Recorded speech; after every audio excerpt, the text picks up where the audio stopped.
Cila masuk ke kota masa depan. Pada suatu pagi yang cerah, Cila seorang gadis kecil yang cerdas dan penuh rasa ingin tahu berjalan-jalan ke hutan kecil di belakang rumah neneknya. Ia sedang libur sekolah dan ingin mencari bunga-bunga liar yang langka. Tapi hari itu, ia menemukan sesuatu yang jauh lebih aneh. Di balik semak-semak, Cila melihat sebuah pintu bercahaya berdiri tegak tanpa dinding.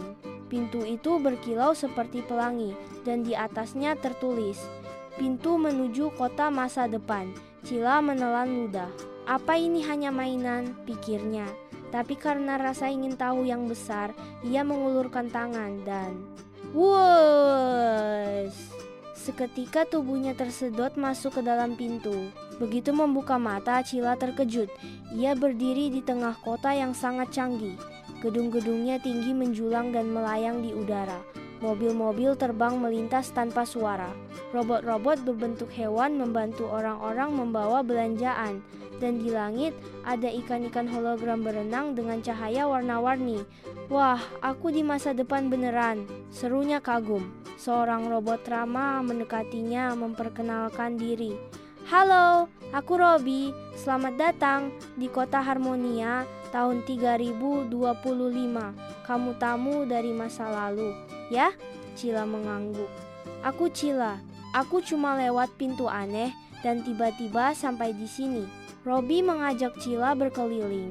Mereka naik kereta kecepatan cahaya, mengunjungi perpustakaan suara, dan melihat taman yang bisa berubah bentuk.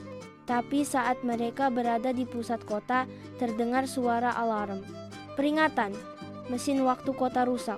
Portal antar waktu tak bisa dikendalikan. Cila panik. Aku harus pulang sebelum portalnya hilang.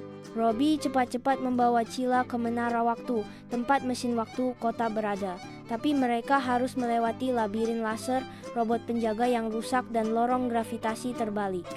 Dengan keberanian dan ide-ide cemerlang dari Cila, akhirnya mereka sampai di ruang kendali. Cila memasukkan koordinat waktunya, tahun 2025. Robby membantunya masuk ke dalam kapsul waktu. Terima kasih Robby, aku gak akan lupa kota Harmonia, ucap Cila sambil melambaikan tangan. Dengan suara wush, Cila kembali ke hutan kecil di belakang rumah neneknya. Pintu bercahaya itu kini sudah hilang, hanya tersisa sehelai bunga biru bercahaya di tangannya, oleh-oleh dari masa depan. Cila tersenyum. Suatu hari nanti aku ingin jadi penemu dan membangun kota seperti itu. Petualangan Cila baru saja dimulai